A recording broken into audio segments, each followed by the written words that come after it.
Hi, I'm Lucy Malenke, and I'm one of the co-founders of Coshoctonians for Peace and Equality. I'm here today to talk to you about an exciting opportunity for 9th to 12th graders in Coshocton County.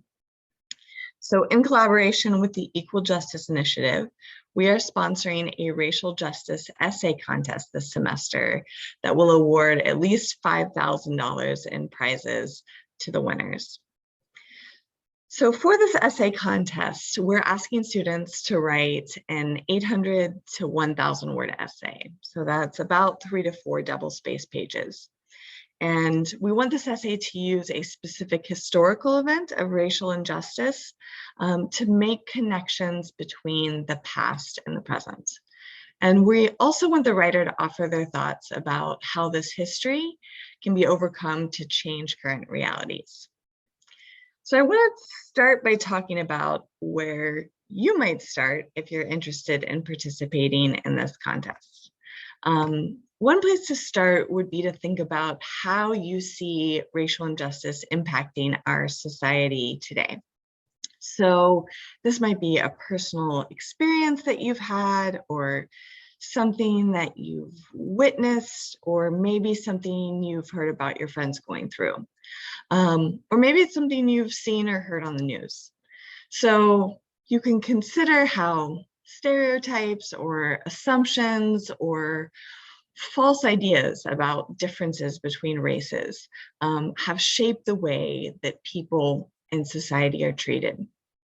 So once you have a sense of the broader injustice or topic that you'd like to write about, you can work backward and think about how that issue has previously presented itself in American history. So it might take a little bit of research, but you can then find a specific event that then connects to that theme or topic that you're interested in writing about.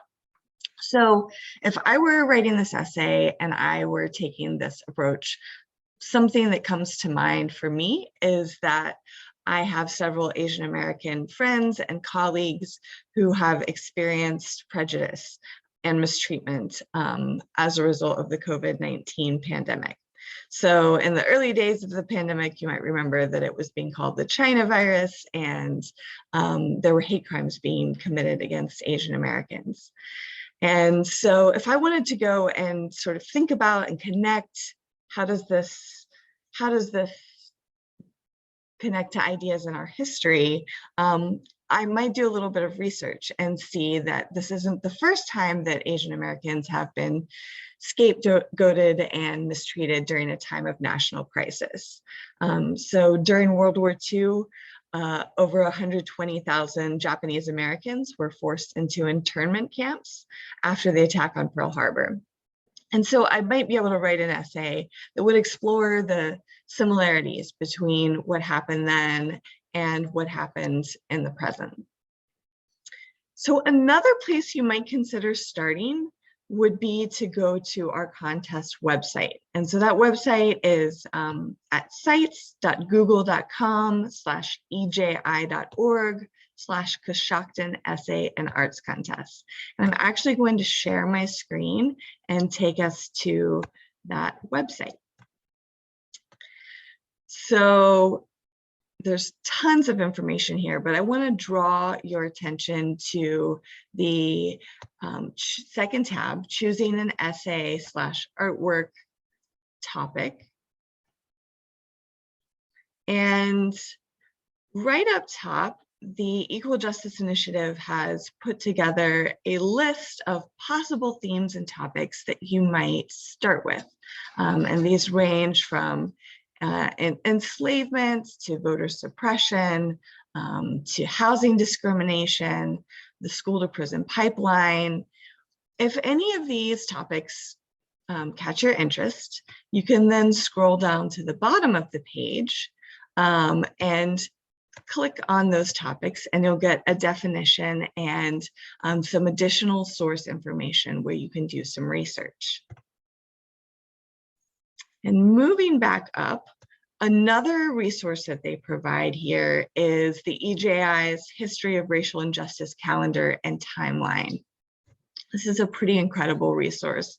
It has, for every single day of the year, an event of racial injustice. And so you can simply scroll through, or if there's a day that's maybe important to you, you can go and look at that day. And this is a great way to find events that might be a springboard for focusing on or writing about in your essay. And then finally, if you scroll down a little bit more, you can click on choosing a local historical event. And this is something that we Coshoctonians for Peace and Equality have put together.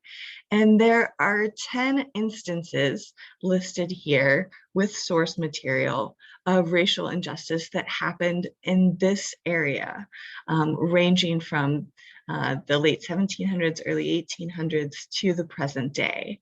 So, for example, you might not know that back in 1885, a mob of about 1,000 white people lynched a Black man named Henry Howard in Coshocton's Court Square.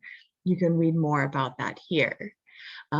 You might also not know that this area was a hotbed for Ku Klux Klan activity in the 1920s. And as recently as the 1990s, there was a KKK rally in Coshocton's Court Square again. So this is a good place to go if you want to learn about local history and maybe choose to focus on that local history in your essay. Great, I'm going to stop sharing my screen and talk a little bit more about some ideas for how to approach the essay. So in addition to focusing on a specific historical event and how that connects to the present day, we also want you to think about how that history can be overcome in order to bring about some kind of positive change. So it might be helpful to imagine the world as you believe it should be, and then to, again, work backwards and think about what kinds of changes are necessary to bring about that world. And change can happen on lots of different levels. There's many different approaches to change. So, it could be changes to broader institutions like the government or the educational system, but it also might be changes to interpersonal relationships, to power dynamics. So this is really open-ended, and we're curious what you think and what you have to say. So I encourage you, as you are researching, as you're looking at the website, to write down your ideas, and then later you can organize those ideas into an outline. You also should keep track of your sources. One thing you are required to do is to provide a list of those sources at the end of the essay. Okay, a few more tips. So in your essay, you don't have to, but you can include personal stories to support your points. Those can be really powerful. You also can include reflections about artistic expression. So a song, a poem, a work of art, a movie that has taught you something about this issue. You can use those as examples to explain or to emphasize your ideas or concepts that you're talking about. You might also consider analyzing the influence of media. So that can be newspapers, speeches, social media, and the role that media plays in either promoting racial injustice or advancing some kind of positive change. So when it comes to judging the contest, the fine folks at the Equal Justice Initiative are going to be doing that. And they have told us a few features that winning essays tend to have. So one thing is that the winning essays usually start with a compelling and creative introduction. So I'm a writing teacher myself, and I'm personally a big fan of opening with a story, a memory, a scene, a scenario, something that you've experienced or witnessed or maybe are imagining, because that's something only you could write. Winning essays are also going to have supportive paragraphs that answer the prompt and that use clear examples and multiple sources. So you might think of each paragraph as having a central claim or idea, and then you're supporting that claim or idea with reasons and evidence in the paragraph. Strong essays are also going to have personal reflections. That is your own analysis. So this is not just about looking up what other people have said about this historical event or this topic. It's also a chance to make your voice heard and your perspective on why the past historical event is significant, what it reveals about where we are today, how things might change. And finally, winning essays are going to have a strong conclusion that ties together the main ideas of the essay and introduces a meaningful idea or call to action. I know that we're often taught that we should summarize our ideas in our final paragraph, and you can certainly do that. But again, as a writing teacher, I find that the strongest conclusions go beyond that. And so you might use your conclusion to answer questions like, so what? Why should people care about this topic or this idea or that this is happening? And also, what next? What should readers do about what you've just shared? A couple reminders. Don't forget to properly give credit to your source materials. So to avoid plagiarism, you're going to want to say where you got ideas or quotes, even if you're just paraphrasing or summarizing, say where that information came from. And also take time to proofread. So personally, I find that reading my writing out loud is really helpful for catching typos or spelling and grammar errors. So I recommend doing that before you submit.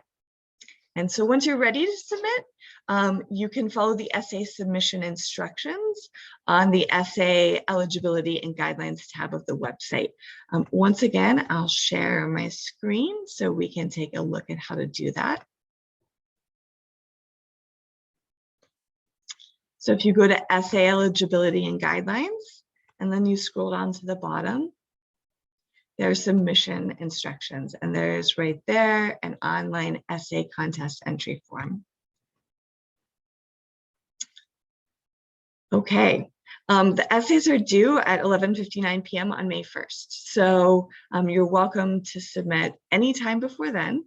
And I thank you for watching this video. I wish you luck as you write your essay, and I look forward very much to reading the winning entries. And those entries are going to be celebrated at our Juneteenth event on Saturday, June 18th. The top prize will get to read their essay at that event. And we also hope to share the winning entries via our Facebook page. So thanks so much and have a good day.